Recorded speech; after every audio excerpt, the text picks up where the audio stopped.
welcome to the Cockney Guide to Enlightenment podcast. My name's Stephen Rosen, and in this podcast we go beneath the surface of people's lives to find out what makes them tick. My own life I wrote about in this book, Lost in the Babylon. It's through childhood adversity, organised crime and a successful life as a businessman in the city. When I talk to people, we go beneath the surface of where they got to in their lives and we find out what really makes them tick. So if you want to follow me, connect to me with social media at Cockney Profit.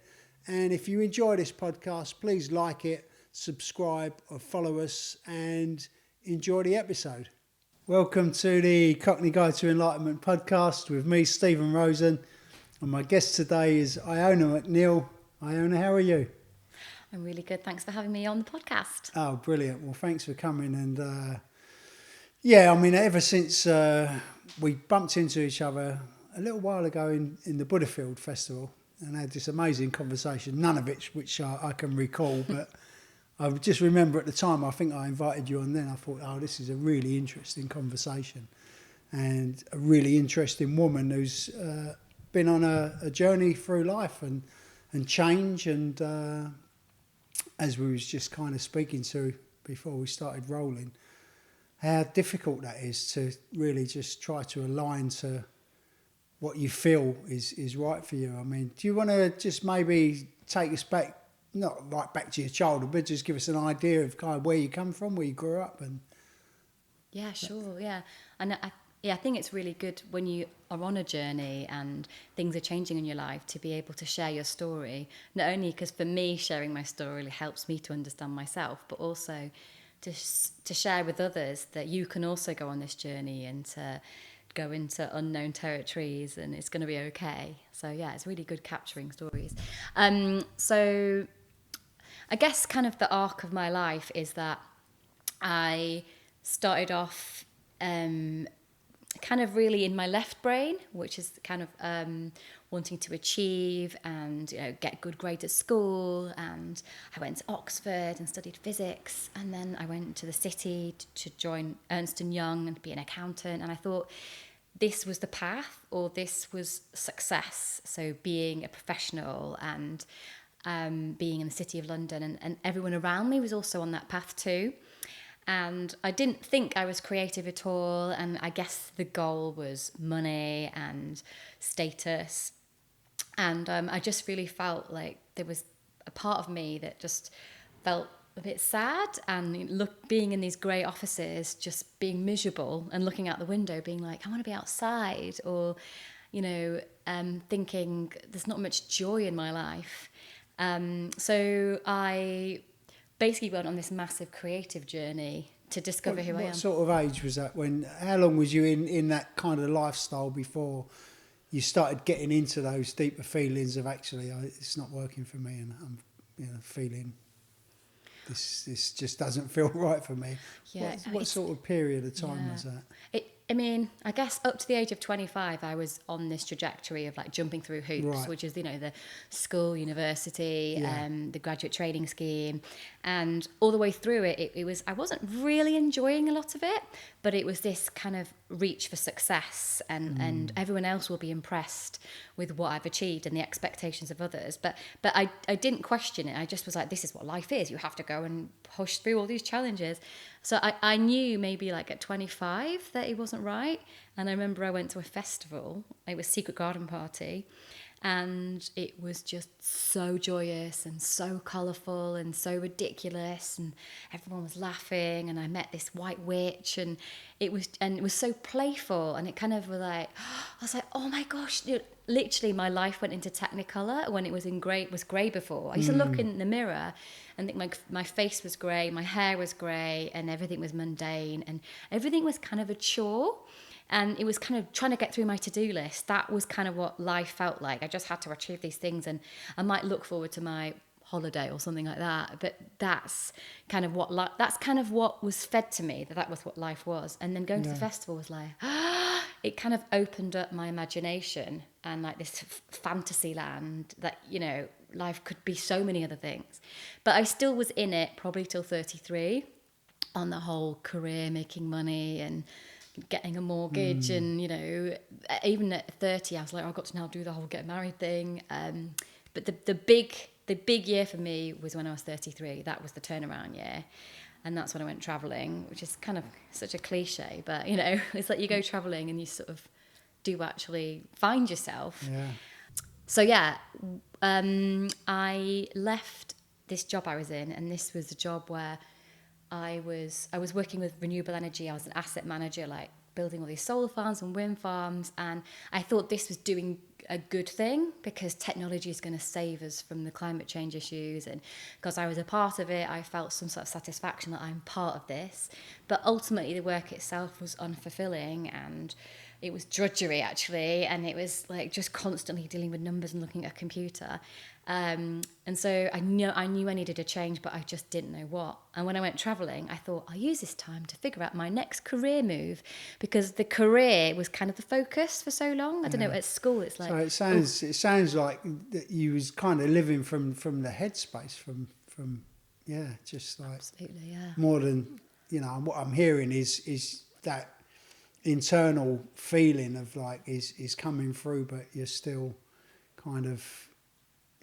very focused on society and how that looks and how we fit in with stuff. And exactly. And I like how you just mentioned the head versus the, like, I feel I put things in categories. You've got head, body, sort of masculine tendencies and feminine tendencies, and you've got left brain, right brain. Yeah. And I felt for the first half, like up until 33, it was very head, masculine, and what did I say? Left brain, so like rational action, making money, material and achievements and all of that. And I completely neglected the body, creativity, intuition, feeling, being. And so that's a huge part of being human, the right brain, right? And so it was like my soul was crying out to go and discover that part of me, which you can kind of only really do if you sort of get off the treadmill. Yeah. And have time to yourself, and also rest as well. I mean, travelling has been a catalyst for many people. Not myself, because I was just on a different journey. But you know what you was describing there sounded so much like, you know, the patriotic world. You know, of just like what we're all just, not all of us, but you know, generally we buy into this is the route, and you just described that so well, and I was thinking, wow. You know, that's just, it's amazing, isn't it, to drop out of that into the body and, you know, and just find like some space to change, because otherwise, you know, that journey just goes on and on and on and on. And Well, I feel that there was some sort of helping hand to help me move into this other zone. And even though when I went traveling, in my head I'm like, I'm going to achieve kung fu fighting or surfing, or I'm going to go to boot camp. I was still on this whole achieving thing. Yeah. Or like, I'm going to go to a co-working space and meet entrepreneurs and figure out my next business plan to make money. Still actually in that mindset. Luckily, I actually broke my ribs, so I actually couldn't do the physical achievement things. I had to rest, and the only thing I could do was like meditate and chat. And so I realised that happened for a reason. And the places I was travelling, Bali and Thailand, I was meeting very interesting people who were on their healing journey and spiritual journey, and it didn't even occur to me that was even something to explore. But chatting to other people about it, and people saying, do you want to go to a gong bath? Do you want to go to a shamanic breath work? And I was like, I don't even know what that is.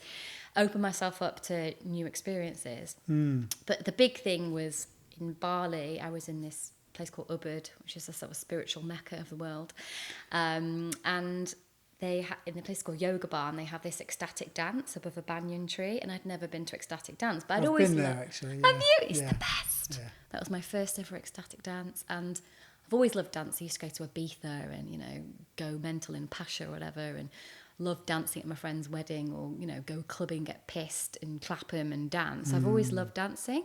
Suddenly this was dancing without alcohol or drugs, and everybody freely moving.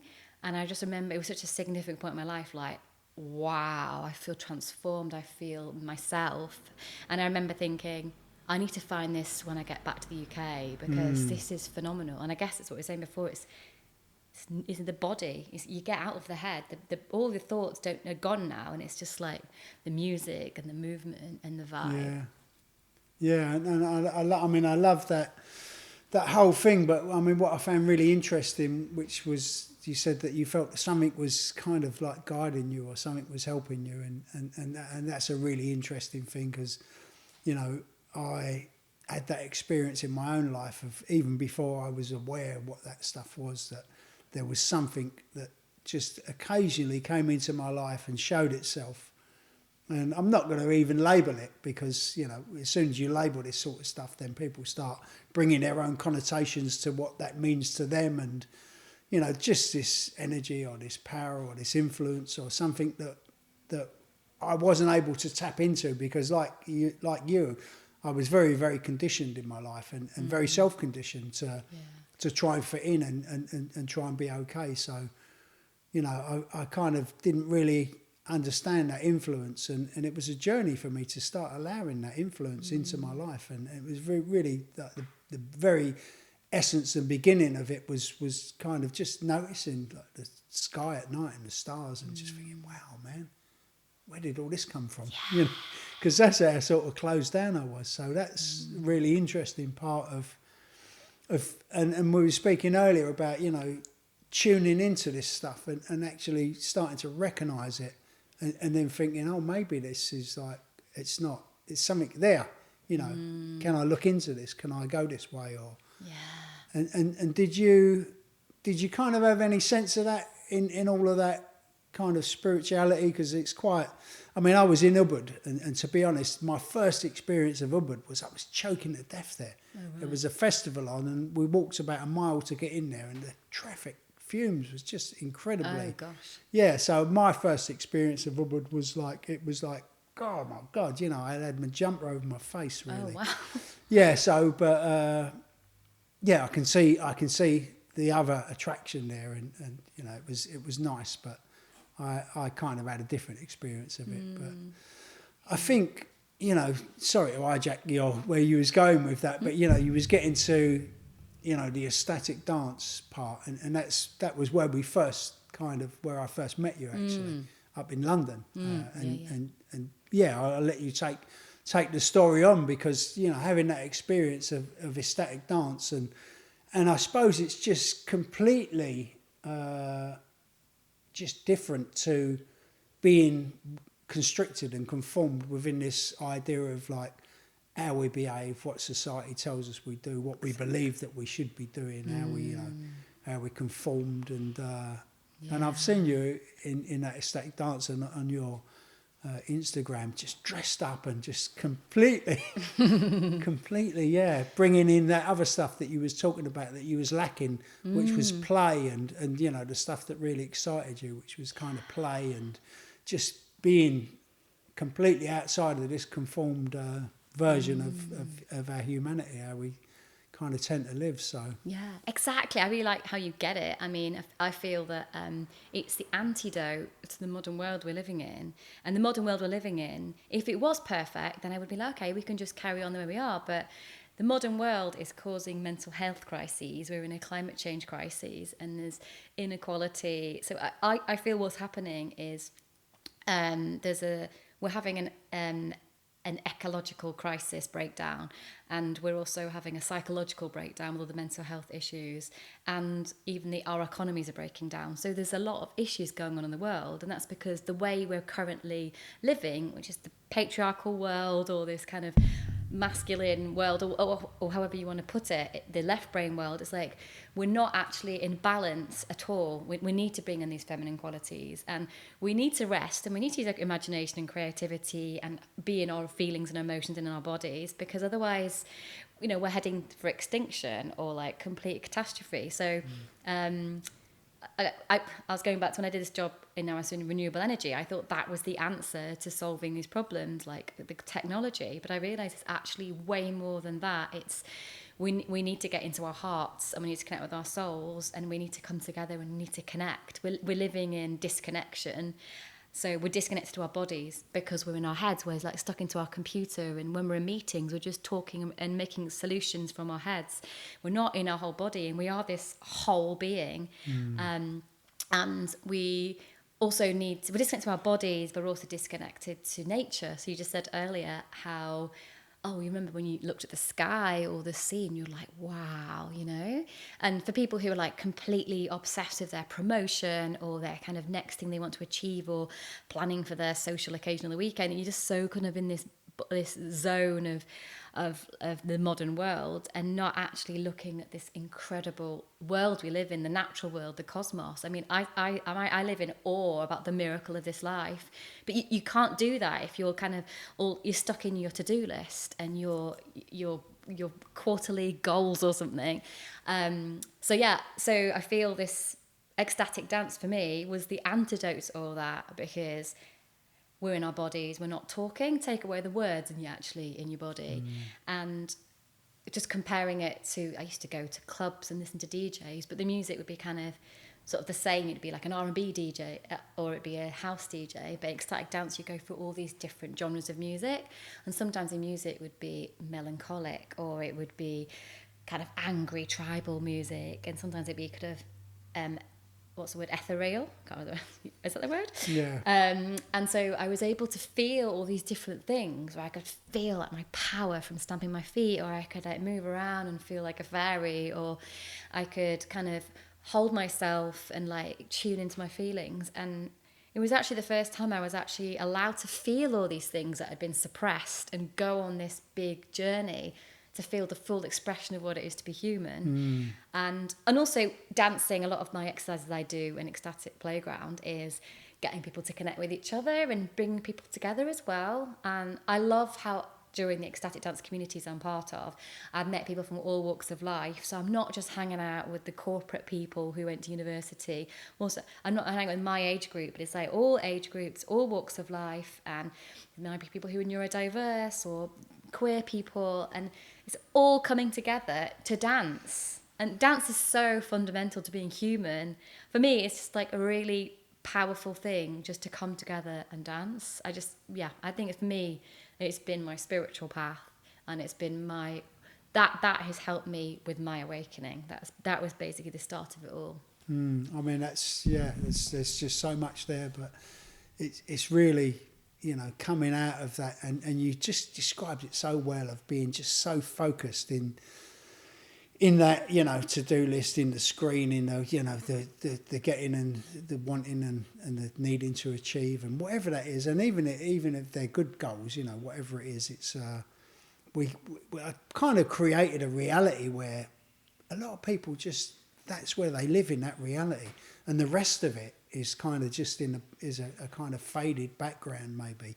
And I mean, I think that is frightening. And what you said, I think, you know, about our species, I think you said we're heading to extinction, and I have that same belief, and I'm writing it at the moment, and I've kind of put that in the book, that, you know, this is how serious it gets, and not for our generation, maybe, who knows, but certainly, you know, unless we can pivot and maybe connect, and I think that is the answer. It's not about discovering more, and it's not about conquering more, and it's not about more control and more power. It's about actually we've got everything that we need right within us, and the kind of like the journey is to like reconnect and rediscover with that, because, you know, all of this other stuff is just taking up so much of our attention and so much of our consciousness that, you know, we're leaving very little to you know, really connect with our humanity and all the beautiful stuff. And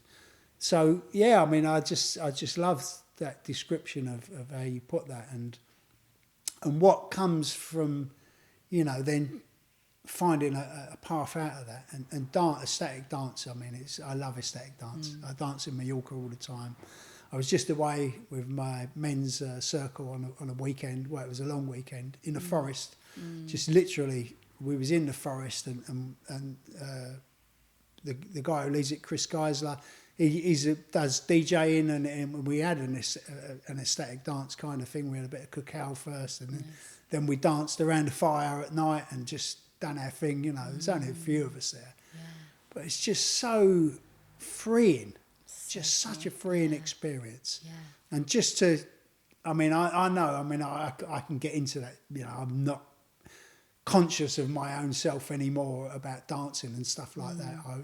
I kind of broke that many years ago when I first got clean and sober, like in 1987, and I was still sort of connected. I was in the East End, so I was still connected with a lot of friends. And I remember we went out to a nightclub for someone's birthday once, and I wasn't drinking, but they was all like puffing and doing whatever they was doing. And I can remember that they started dancing like very quickly, and they was dancing away, and I was like, I got on the dance floor and I was just like in excruciating self-consciousness, and but I kind of broke through that, and by the time it was about 1 o'clock, they was just like monging out on the benches and stuff like that, and I was dancing, just thinking, wow, this is amazing. I've got nothing in me apart from me, and I'm connecting to this kind of energy and really enjoying it. And people think they need the alcohol to dance, and like that's what causes the dancing, or like when you go out, it's the drinking that's going to cause the fun, but actually it's the dancing which is the fun part. Yeah. And you don't need the alcohol, but there's definitely a journey to go on to drop that self-consciousness. I think it is. It's not a necessarily easy journey as well, because, you know, especially if you are drinking and that, then I can easily see why people, you know, have like the 2 or 3 drinks or the whatever they're taking to get themselves going. Yeah. And then that becomes the experience, doesn't it? Rather than, as you say, just the natural, like, we've got it all in us, you know, just tap into it. And I was thinking about, like, what is it? Because you and me have both broken through that self-consciousness, so I'll just dance in the street, I don't care. But there must have been a point where I was self-conscious and I found this... I mean, dancing, if you think about it, is this quite weird thing. You're sort of moving your arms, moving your legs, and it's kind of a bit weird. And I feel like if I was dancing with my work colleagues, it's kind of really weird because we're usually in meetings or talking. And I think the metaphor is that we were sort of told what to do, or like we're trying to follow protocol all the time, whether like how we engage socially or like what we should be doing in life. And so we're always looking for cues and messages of how to behave. So our body, like right now I'm sitting over here, sitting like this, talking to you because this is the appropriate way to sit. And so suddenly when you're dancing, there's no, like suddenly you can move how you want to move. And that's really alien to like how we are normally conditioned. So like we're conditioned to hold ourselves in a certain way, and sometimes when you've got the freedom to do whatever you want, roll around on the floor and move this arm and that arm, it's kind of like it's breaking free from that conditioning. And so it takes a lot to be like, oh, I can do what I want. When I first was like I really like dancing, I started going to Pineapple Dance Studios and doing belly dancing or hip hop dancing or break dancing or whatever type of dancing style there was, which had choreography, and then it would be a teacher teaching you these moves. So again, I was following like, what are the moves? Like, I don't know what the moves are. So someone tell me, because I don't know. And then to then do ecstatic dance and be like, I can make it up. Was a revelation. It's like you can make up how you want to live your life. I can make up how I want to experience life, what I'm going to do for my job and who I'm going to interact with. I don't have to just be stuck in this way.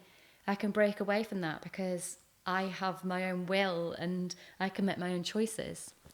I mean, it's such a freeing experience, ecstatic dance, and I love that, you know, there is no conformity of like how it should look, and that's just our own perception of. But once we can get through that, it's like you get then, you know, give yourself permission to.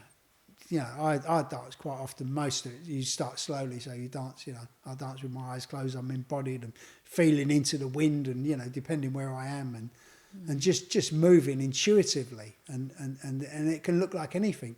And the great thing, if you know the listeners have never been to a ecstatic dance, you know, it's a really powerful thing to go and do for yourself. But the great thing about it is that no one gives a monkeys what you're doing or what you look like. Yeah, exactly. I mean, there's no judgment. Like, just go for it. Yeah. I took a guy actually once to a ecstatic dance in Mallorca, and he was travelling, and he was like an older guy, and I'd kind of met him somewhere. And anyway, I said, I'm going along to this dance. Come along. He went, yeah, okay, I'm up for it. And I can remember the dance started. There was probably about 150, 160 people there, maybe, out in a lovely finca out in the open. And I can remember I started my journey, my dance journey, and then I looked up and saw him.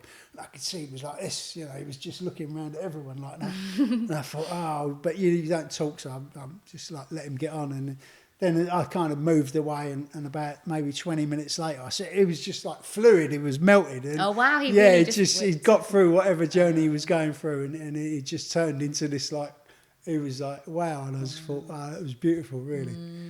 Really, but that's and there's such a transition there internally, isn't there? So giving yourself permission, and as you say, all those cues and all this, you know, am I doing it right? Is it got to be like this? Is that the right move? Is that, you know, all of that stuff? I mean, it just melts away, and then you're like, okay, I like that move. I can do that move, or I can copy that, or introduce it into what I'm doing. But yeah. so you do this. I know you might not be doing it so much now, but you're doing one tonight, actually, I'm doing aren't silent you? disco You tonight. are. You're doing one tonight. Mabley Green, obviously, it will be done by the time this goes out. But I've danced there as well, and it's a lovely place to go and dance in Hackney, Mabley Green. But so did you... When did you think that actually, you know, getting back to your kind of arc, really, when did you think actually maybe I can find a way to move away from what I'm doing and get into something that really aligns better? Well, I read the book The Artist's Way, which is about rediscovering and recovering your creative self. And this book was super powerful to really to find my creative self. It's like 12 chapters. In each chapter, you have like questions at the end, and you have to do morning pages, take yourself on an artist day, and I created a little book club around it. And it really helped me to find that I actually am a creative. In fact, we're all creative, and to really encourage that creative within me. And then I had the kind of encouragement to go and try new things out. So I got involved in volunteering with kids, and I put on a retreat, and I just realised I could just try these things out, and rather than just be so focused on career and making money, it's like, what can I do in the world? What party can I throw, or what character can I invent, or even just messing around on Instagram, what video can I do with silly effects, or you know, I signed up to a comedy course. And so basically I just was really discovering creativity in its realms. And, you know, I always thought being artistic meant you were very good at painting. And I'm not very good at painting or drawing, but I'm creative in other ways with ideas and things like that. So I started going to lots of events which were creative, and did a lot of dancing. When I discovered ecstatic dance in Bali, I did find it in London. There's an amazing guy called Seth Newman who runs Ecstatic Dance London. And I just went to all his events and went to his retreats, and just basically just followed my passions, which was dancing, and met the most amazing people. And I feel through the dancing that also unlocked so much creativity in me, because I was allowing my body to move, and then it sort of unlocked the writer in me. I started blogging, and it just kind of escalated this creative force in me. And I do think creativity is very linked with spirituality as well, because you're sort of like channeling ideas, or you're like following the life force, or the flow of ideas. And so I was just having a bit of fun with that whilst I was doing like my job in finance, and then I think I went part-time, and then I had more time for my creativity, and then I started putting on ecstatic dance events in 2019. I put on a conscious dance festival, which is a whole weekend of all these different types of conscious dance modalities, because there's quite a lot. It's not just ecstatic dance. You've got 5 rhythms, you have movement medicine, we had like Sufi whirling, so I basically was trying things out, putting on events and attending events, and just exploring things more and more and more. So that was the thing. And then the big thing that happened to me as well was in the pandemic, another sort of guiding hand happened to me, where I put on a Zoom party, a Madonna party, And I invited loads of people, like, hey, come to my Madonna party. It was March 2020, and we hadn't even locked down yet. It was like mid-March. And then loads of people were like dancing to Madonna on Zoom, and they hadn't seen anything like this before, because it was before anyone ever did anything on Zoom. And I think I live streamed it to this Facebook group that I'd created. We're stuck at home, but let's still have fun. And people were like commenting underneath it or joining the Zoom and dancing along. And then it was an hour-long dance party, and everybody just found it so funny. And we were like dancing to the screen and bringing objects up, all to Madonna tracks. And then once it finished, then people were just sharing this video again and again and again. And anyway, a journalist got hold of this story and thought it'd be like a positive news story, because there was so much doom and gloom about COVID. And then they asked me to be interviewed on BBC, and I was like, I mean, sure, yeah. So the interview was on my phone at home, so it wasn't like I went to the BBC studio. And I'm like, yeah, sure. And they were just asking me all about this Madonna party I put on. And I was like, oh yeah, I just thought it'd be really fun. But then I actually said on the interview, the thing is, people might be stuck at home and worried about everything, but we can still connect online. And even if you're stuck in your head, you can dance and still feel free. So I kind of was giving this message that I still have right now of like, dancing can set you free, and connecting is really nourishing to you. And so because I got on BBC News, like, I think one of my friends like put the video on Facebook, and that got shared. And so suddenly I was this online party host. And then I spent the pandemic, maybe for like 2 years, running online dance parties, DJing for Morning Glory, over like 800 people turned up, and getting the party started. And I was hosting loads of dance parties, and people from around the world were attending, because obviously it's online. I had someone wake up at 6 a.m. in Australia to come on, and then but the rest of the UK, and then American. So I had this like whirlwind of creativity and ridiculousness and expression and fun and joy, all online. And I was in my house, I'd put all these little costumes on and wigs and act out all these different things. So that was like another like amazing chunk of my life of really tapping into the performer in me. But then that all died down when pandemic's over and people are going to do online stuff. So then, I mean, what an amazing, beautiful thing to do, and all the people that you touched. And just using that technology to actually, not about disconnecting, but using technology actually to connect and to connect people and people's energy. And that's just such a powerful example of using that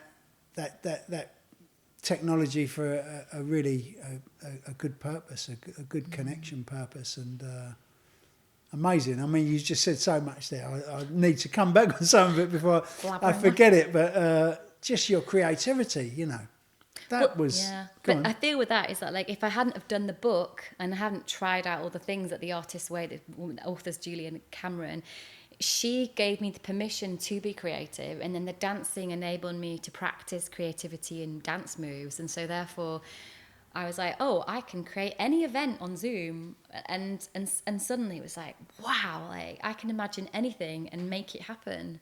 So yeah, it's and engage other people's imaginations as well. So therefore, even though we're sort of trapped at home and feel like we can't go outside anymore, like we can be in this imaginary realms and therefore still feel free and exciting in this world, this amazing place. But I co-founded this global online party collective called the Co-Reality Collective.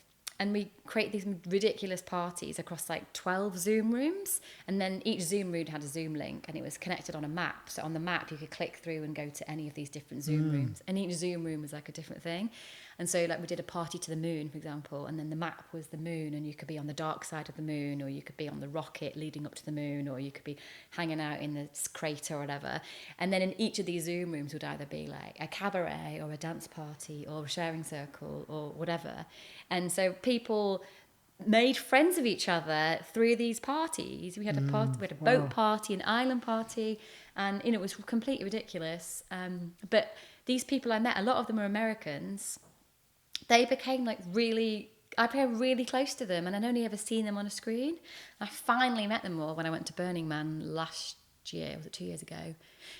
And it was like, it's like, you're my best friend. Like, I've only just physically met you right now. Yeah, it's amazing the power of connecting to people on screen. I mean, I'm in like a recovery fellowship, and I've got friends in New York and friends I've never met in different parts of the world that I'm connected to. And it's really powerful that actually when you kind of just be open to that and you're open yourself to, not the normal constraints of like, oh, this is how we enter a relationship and we give a little bit and take a little bit and kind of make sure it's safe, all of that kind of stuff. I suppose, through dance and these other mediums, you're kind of just getting rid of a lot of that stuff and just going like, this is who I am, this is or who I'm showing up as at the moment, and that's so powerful. Yeah, I love that, what you was saying about your tapping into your creativity and how by opening that box up, then it started going into like your writing and your blogging and just that whole process. Because, it's just so, I think it's so succinct that, coming from a place of he was talking about left brain, right brain, whatever it was, but I'm not, just then dropping into actually creativity and finding a whole new world within ourselves, which I believe everyone's got. I know myself, I only recently, over the last few years have really started tapping into creativity. When I writing my first book, obviously I'd never done anything like that before. So, I just wrote a book and it was like really, just found that flow. And my brother, funny enough, in the pandemic, he'd not picked up a paintbrush since he left school, and like he was 60 years old. So in the pandemic he started painting, and he's just one of the most fantastic artists. Wow. And just producing some really amazing stuff. And his whole life he'd spent that was dormant, that was like, it wasn't something he tapped into. So that tells me that we've all got these abilities. Not everyone's going to be a fantastic artist, but whatever it is, that whatever way, it's just feeling into that and once again giving ourselves permission. But it was fascinating how, once you tap into that and then you start allowing that, how it comes out and then what you can do with it. And it's just so, I think we're so lacking in our human experience of allowing ourselves to be really authentic who we are. And we just live in those constraints. And, I know the other thing that kind of was a bit of a catalyst for you was psychedelics, was it? Just going on that journey and opening things up there. Absolutely, yeah. I think that, creativity is such a way to discover who you are, because I know some people go to therapy to try and like understand their life and get a grasp on their story of who they are, but it's also like expressing yourself through different mediums, which is like painting, or like with writing a book is a great way to figure out, what's going on with you. But dancing, it's like, the expression of the body. So, the people are art therapists, because art is an incredible tool to get people to figure out who they are. So creativity is just incredible. And I realise how linked creativity is to spirituality as well, because it's kind of like you're opening yourself up to something beyond you. And I actually feel like any idea I've had isn't necessarily, I came up with that idea. Iona is so clever to have come up with this thing. Actually, I've just allowed something to open up and it's come through me, and it's kind of something in the consciousness is Iona's the portal. I'm going to put this idea through and she's going to actually manifest it in 3D reality. So that's how I see it. And so like I'm honoured when an idea comes to me and I'm like, you've trusted me with this idea, I'm going to try and push it through. But that's beautiful, and I love the way you describe that. But it takes quite a bit of courage, doesn't it, to try and manifest that idea, whatever that is, but also to just to let that stuff come through, and it, for me it sounds very much from my own journey as well. It's like, it's not about how clever am I that I've come up with this idea. It's kind of the opposite to that. I think it's more about the intuitive part of us that we open up to, and then. People might not understand channeling and they might have all preconceived ideas about it, but it's certainly, this stuff is out there, and it's just part of the energy, part of whatever it is, the consciousness, and we can tap into it. And And it's just so powerful, isn't it? So and trust that you can, like, trust. You're creative. You launched a podcast. You've given yourself the name The Cockney Prophet, which is like really catchy, and you've written a book, and you're in your second book. And it's like the idea of writing a whole book seems quite daunting, but actually, if you're going to do a page at a time, and it all just kind of flows through until you have this thing, and you're like, I created that, and it's kind of like a magical process, really. And I feel if people never tap into their creativity, it's like their soul is kind of getting a bit depressed. I honestly feel like the mental illnesses that we find, depression, anxiety, addiction, is all because we're not actually allowing ourselves to express ourselves, and allowing ourselves to, because we don't give ourselves the time and space, we don't prioritize, we don't give it importance. But actually, if we have that, then actually we can be full whole humans. Yeah, so have fun. And part of what we was doing on this retreat, this men's retreat, was like, part of it was like trust building exercises, but there was a lot of fun playing. There was a guy, he's on, really nice guy, Benji. I think his Instagram is benji.roots, and he's kind of building this business. He's intuitively starting to build this business about play, about adult play. I know Benji. Oh, you know Benji? yeah, lovely guy, really nice guy. And I really kind of enjoyed his company and enjoyed his energy.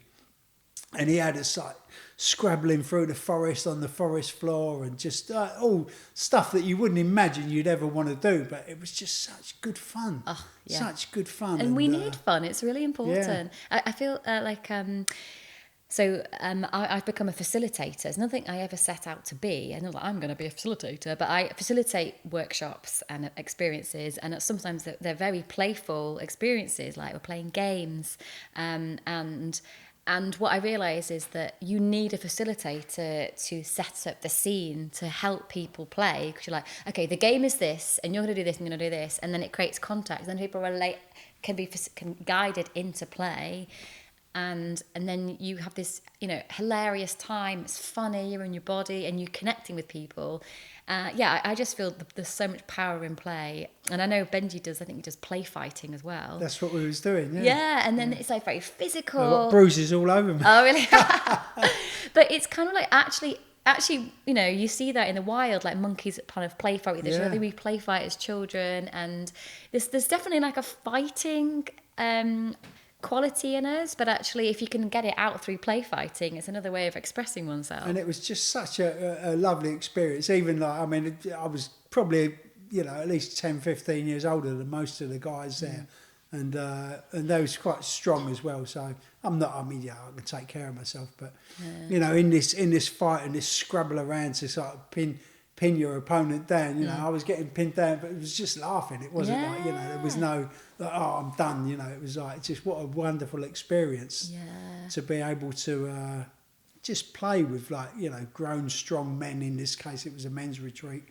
And just, just let go of all those inhibitions that you might have had. And I think it's really important what you said about the facilitator, because we do need people that are actually going to show us how to do this. And it's not about telling us, you got to do this and this.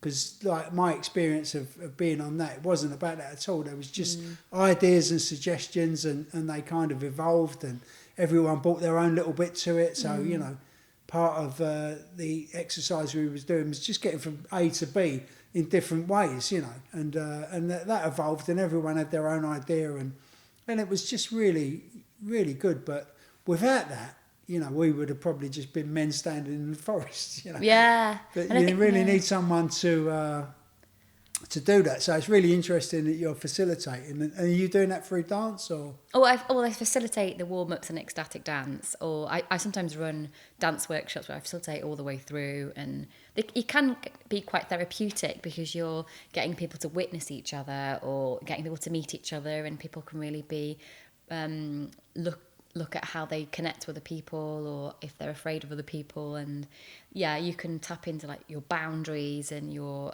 needs for interactions with other people. But there's so much that can be done through dance workshops, because it's the body that actually knows the truth of what's going on. It's our kind of wild self. And then if you kind of go on, have this facilitated dance experience, you can like kind of see your patterns by observing the way that your body reacts to things. But so back to play, because I think that's an interesting one, because my brand is Ecstatic Playground. So it's an ecstatic dance that I do, but I do play workshops as well. But I think play, when I met Benji, I'm like, yeah, he's on the same vibe as me, because play is so powerful. I mean, kids play all the time, and then something happens where we stop playing. And I don't know why that happens, because I never really stopped playing. But play is a way that kids learn, and they learn much quicker through play than rote learning.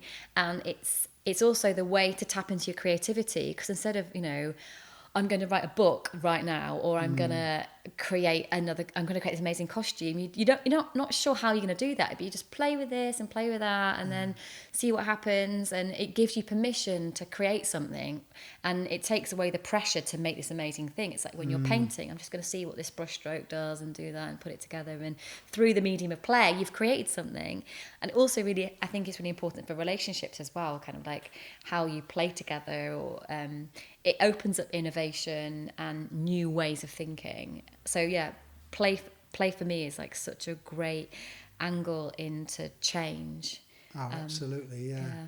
And I think I really like the way you described that about meeting other people in this journey, and connecting with other people, and that kind of through play. I think you're just connecting on different levels that there's not the normal kind of conditioning of how you meet people, or how you believe that you should meet people. I was just thinking of how sort of for years, when I was in my corporate life, the thing is, on a Friday night, you all go to the pub, right? You're all sitting around on the streets of London with your pint, like, banter.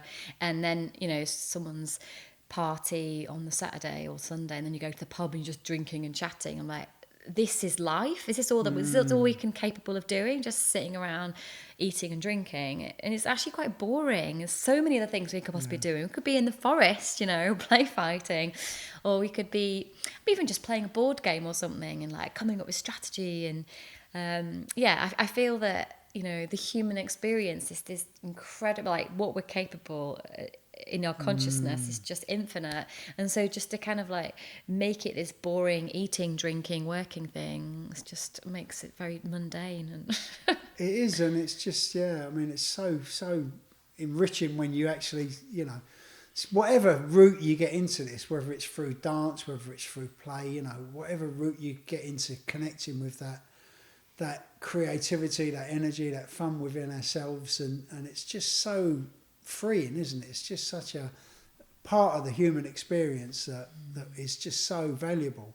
And you mentioned it a couple of times actually, and once you're in that kind of realm, that region of kind of like letting go of some of the other stuff, you connect with your spirituality, and that's there. And it's, for me, it was like always just there waiting. And it was like I was the block, and I didn't realise it. So for me, it's been a kind of case of like, finding out what's contained me, and then trying to move that out of the way. It's been a long journey, but it's a journey of like, just kind of discovery and progress. But it's been all about just tapping into that energy that was always there, and it was, I had everything I needed, and it was only me that, as a kid, through, not consciously, partly consciously, but mainly unconsciously, just hijacked the show and thought, this is where it's got to go because I like these people as role models, or I've been told this, or I believe this, or this isn't safe, And a lot of that learning to play is about, and I think you mentioned it, is about trust. It's about learning to trust others, and where you meet other people in this journey through dance or play, and then you find that the boundary, actually we can go right over there with this boundary because this is brilliant, and this other person doesn't matter, not kind of like isn't defensive around that sort of stuff. So I think we can really get into like moving our ideas of where boundaries should be when we're playing and dancing with other people. And it's quite, the ecstatic dance is very respectful, because there's like not a you probably describe it better than me, but not a code. Yeah, a code maybe. There's a code of like, you know, code of consent to make sure that you know. Yeah, people exactly, can say no and so move there's a code. So it's like, you know, people, if they're not tuned in, they can pick up on the signal if you've like, you know, okay, that was lovely. I mean, it'll move and now I'm done. Yeah. So I think it's just so interesting, really, about finding out where your own boundaries are in that as well. Because one of the things, one of the guys, Chris, who was like the organiser of it in this play fighting, he'd kind of got injured, but he really wanted to go in and fight, and he chose me to come in with me. But it was more like a dance. So you named your style of what was going to be happening. So it was more like a dance. So we wasn't actually fighting. We was just kind of dancing around and flowing around each other. It was more kind of quite getting in touch with the feminine side, really, rather than the masculine, like rah, rah, rah, you know, a real struggle and tussle. So that was beautiful. And just allowing yourself to do that even was just like, wow, you know. Yeah. This is okay. It's okay to remove all of these structures that are in place. And I think you were talking about how, like, you know, you sort of make these beliefs inside yourself of like what happened to you as a child about how the world is, and you need to be afraid of that, and you need to shut that out. And you talked about role models, and it's like, so that's the world that you create in your head, and then it's challenging those beliefs and those fears, and actually finding new role models or new methods of behaving or being in the world that allows you to move over into maybe better ways of being or more fulfilling ways of being. But in order to be able to change over to that, you have to be willing to change.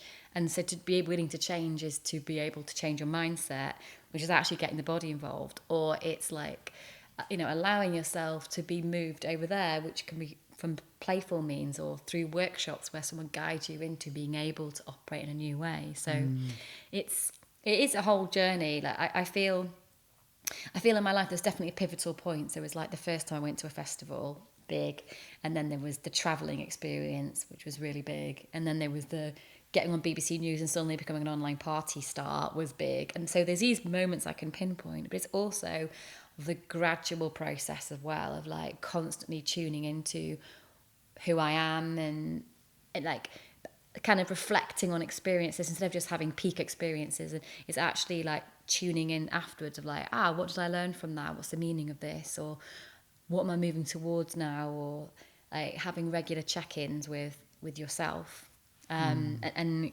allowing yourself, it's living with intention actually. it's the integration process and the integration, of what we're learning and how do we integrate that into our lives rather than just make it something I go and do on the weekend and leave it there and park it up. Yeah, then go back to work and then this is my world. Get back in that head mindset, and you know, it's like using these experiences, I suppose, and allowing them to be a part of us, which is so valuable, isn't it? And so I was going to mention my psychedelic experiences. So the year I went travelling I discovered ecstatic dance, boom. And I went to Burning Man, whoa, that was big for me. And then I also took magic mushrooms for the first time. And I always thought I would, you know, I'm not going to do that, drugs and, you know, the bad things. And it was never really in my world. Like, there was never people around me doing it. So it never even became like a question if I should do it. But it kind of came into my world when I was in Bali, in the Gili Tea Islands, and it was a really powerful experience for me. And you know, I kind of really tapped into destiny and what life was really about and who I am, and you know, everything was beautiful. I was in such awe and wonder, and it was a really, really magical experience. I just thought, gosh, this is something which I thought was bad and wrong, and actually I've never felt so good, and it's made me feel this sense of comfort and home and wonder. And do you, I mean, you cited that it's many, many years ago when I was like young. I've been sober and clean for many, many years now, so I don't kind of get involved in the plant medicine side of it. I'd see lots of people who have fantastic experiences, but do you think in that experience it's just that the kind of, you know, the constraints are just removed by the medicine or whatever it is you're taking, and then you're just free to experience? What kind of happened for you in that experience? Yeah, so I don't know the science behind it in detail. I wish I did, but I know that apparently it's sort of your left and right brain sort of actually do start connecting, and so that it connects more of the neurons. So therefore, you're sort of, I feel it's made me more superhuman, and it's unlocked loads of things in me. It's really unlocked my creativity, unlocked the performer in me, unlocked empathy in me. Not I didn't have it before, but massively suddenly had it more, and was able to see beauty in the world, and also kind of take concepts and kind of play around with them in my head and like what it means, different concepts. But I do think that it's I think there's a psychedelic revolution happening again, and I think it is a really powerful way for people to wake up, because otherwise it's quite a slow journey, or you have to like regularly do meditation, and I think the slow journey is also really beautiful, but I sometimes think we're sort of in a crisis at the moment, I think, in the world, and we need to like wake people up really quite quickly, and it's kind of quite a quick thing. And if it's done in a world health space, or it's you doing it with people that you trust in a safe setting, then people can have huge amounts of change. As people say, it's like if you do ayahuasca, it's like 10 years of therapy, and I don't necessarily think it's the solution and this is the miracle thing that's going to solve everything, but I think it is a connection to your spirit, which is kind of what a lot of this journey is like going deep into these things that maybe that your mind is blocking out, and actually suddenly on a psychedelic you become aware of so much. But going back to the point again, is like you can have these peak experiences, but if you don't integrate it or process it, then it is actually quite pointless. So that piece is really important. And I really love the way you described that. It was really well rounded, and my journey has been the kind of long slow road of self discovery, and it was my journey. That was a path for me. I kind of abused the idea of using substances because I was trying to escape from myself really, and what you're talking about is not escaping from yourself, it's about finding yourself. So that's kind of like coming from a different place. But I think whatever the path to this deeper connection with self, I think is just so worthwhile taking. And for anyone who doesn't understand any of this, it's like there's you don't have to understand it. It's just feeling what's right for you, whether it's going to a static dance and starting there, or playing, or going on a deeper journey if you're already into that. But I think the integration for me is what I've been practicing over many years, and as I was saying to you earlier, it was like that's why I wrote the book and put my memoir out, because I'd gone through this whole arc of life, got to the point of outward success at kind of 48 years old, of kind of overcoming all the hurdles of younger life and what I'd gone through, and then realising that I didn't even know who I was. I didn't even know who I was. So this part of my life, the last sort of 12 years or so, is really been about honouring who I am, and finding the parts of me that I disconnected with because it wasn't safe, and I didn't know how to be with those parts. But I find now, and maybe I would have said this 20-30 years ago, because I was in that energy that I was, and that would have been the only way. So it's interesting, isn't it? As I'm saying this, I'm aware of that maybe something's going to change again, but just what I know more of myself now. I'm conscious. And do you feel your life is better because of that? I feel that I'm really tuning into the journey of what this life is about, and that's on a different kind of plateau to just living this life, actually living this life, and understanding actually there's a much deeper purpose to this, and now we're getting to the area where words kind of start failing, because it's more of a deeper experience, but an understanding that all of these things that I've been up against in life, all of the choices that I've made and the paths that I've taken was all, some of them really difficult, some of them, I know lots of people that never made it through a lot of those journeys and a lot of those paths that I've taken and other people have taken. But for me, they was all within those, even in the adversity, that there was opportunities, and that kind of guiding hand was kind of always there to tap into. And it was like, once I recognised that and started tapping into that stuff, it's like all of a sudden this whole experience of life has changed radically, really.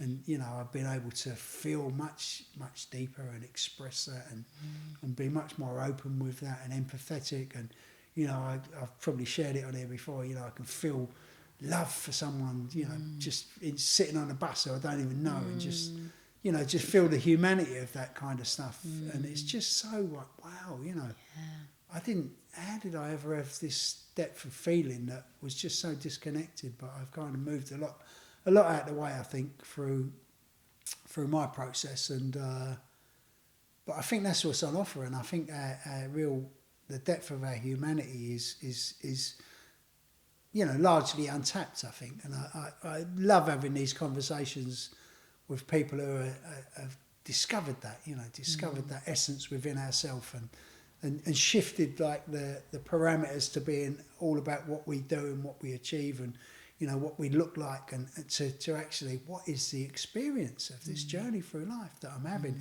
that no one else on this planet can have. As much as I love my kids, and, you might love your partner or your husband or your wife or whatever, no one's experiencing this journey that we're actually having ourselves, are they? And it's, it's fascinating to, just going back to that book. The reason I wrote that book is because, I thought I was on a course of going through life that I was going to miss the trick, had I not woken up, had I not met the catalysts that I met, I could have just carried on that trajectory and missed the trick. And the trick is that the experience of this life, that's the trick, Yeah, this experience, because I used to think it used to be about enjoyment, as in like, it was like, I don't want to suffer anymore. I don't want this drudgery. I actually want to enjoy.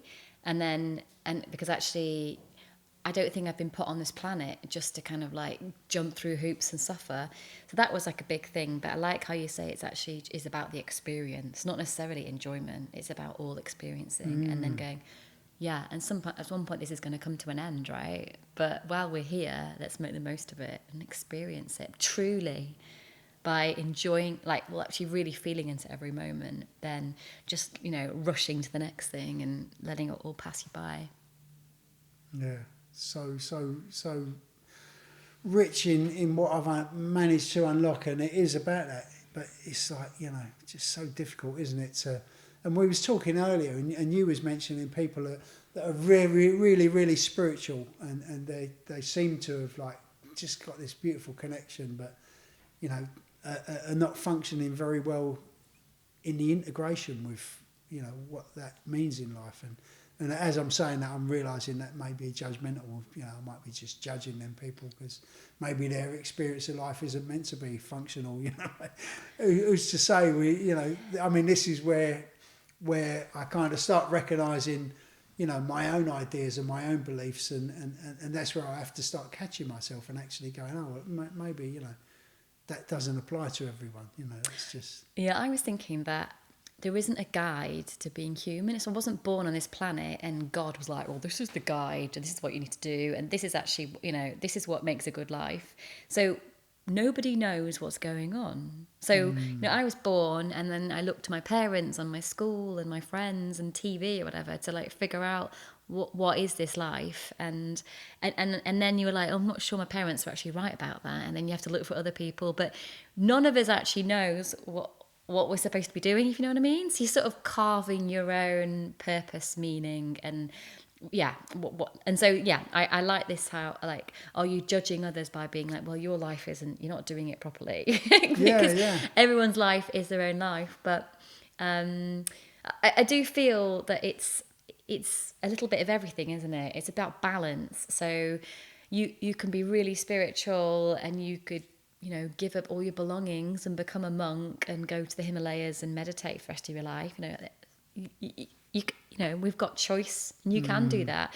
But then I would be like, well, you're missing out on the beauty of relationships and being part of communities. And I think I think everything, a bit of everything, is quite good. It's not rejecting anything, but bringing it in. Yeah.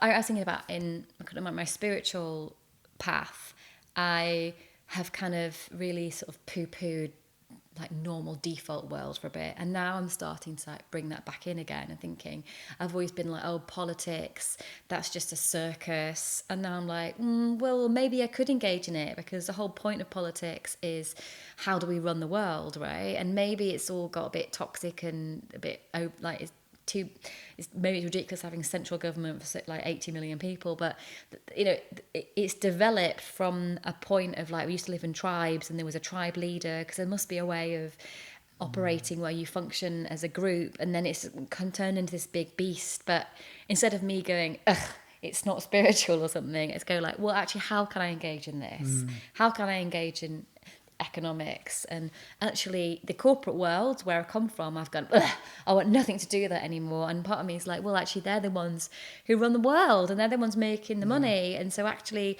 how can I maybe go back into that and influence culture in a way that I think is more positive, taking all the things I've learned? So yeah, I think the journey just goes on and on and on. Like I have no idea what's coming up in the next few years.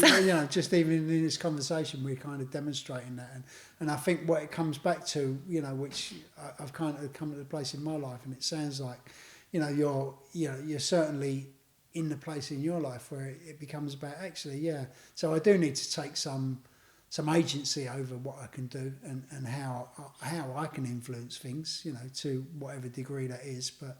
That about being in community and being connected and being of service, I think there's a big shift there when it stops becoming about what can I get, and it becomes about actually what can I give, what can I offer, and I think that's, but we have got these structures that we'll like it or not, they're there, and they kind of run the world in a materialistic way.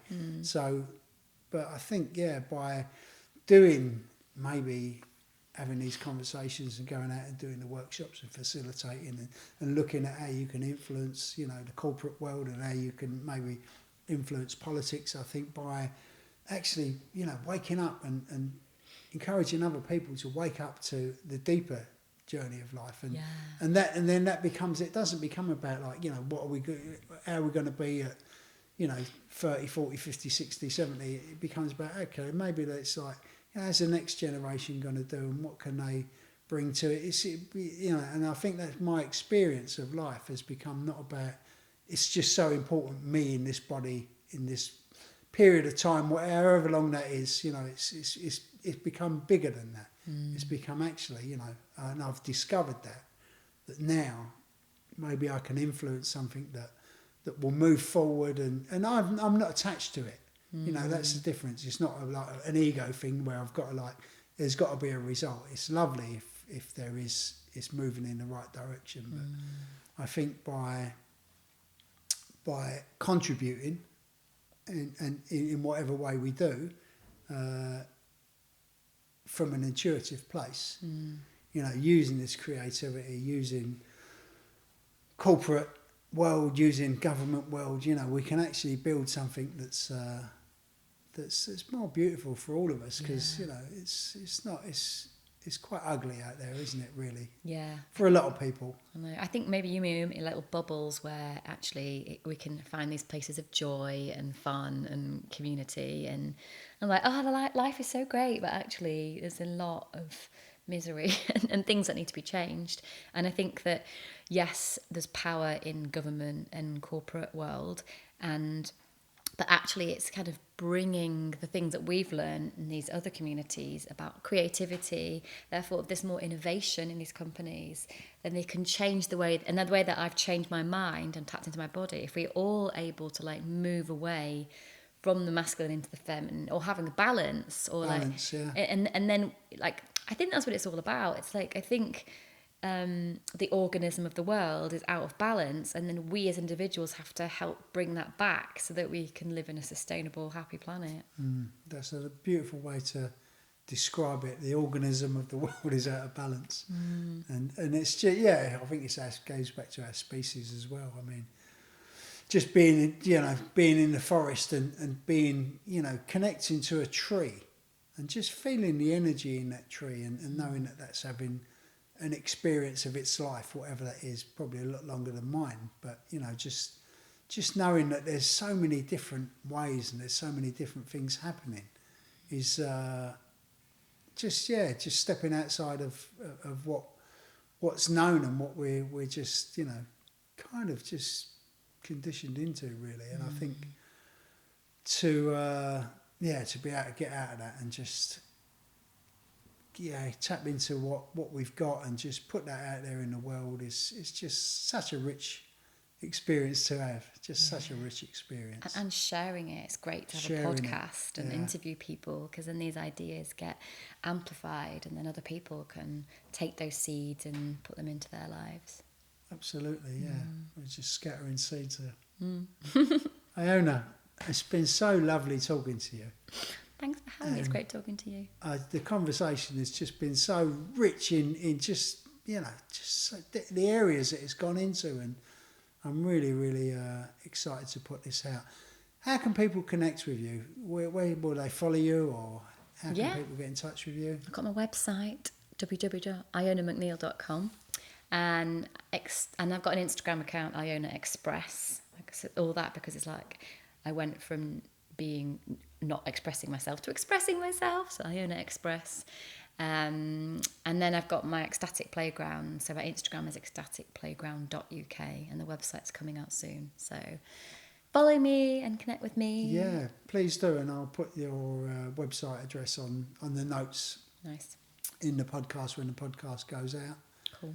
And just if you come across Iona leading a dance, I'd really encourage you to just go and turn up and just join in, because it's just such a beautiful way to just spend an hour or a couple of hours of your time, and it's so rich, so much. So lovely. Really looking forward to where your journey kind of goes, and I know you kind of relocated from London recently, and it's just so much going on, which maybe we'll have another chat at some point in the future. I'd love that, see how it's progressed a few years on. Yeah, exactly, and it's always good, isn't it, to be conscious of like that this might not, it might not be the whole deal. We can expand and evolve, and we're not contained by ourselves anymore, which is just such a beautiful way to start your day. Yeah, follow the next thread wherever it's going to take you. Iona, it's been lovely. Thank you very much. Thank you.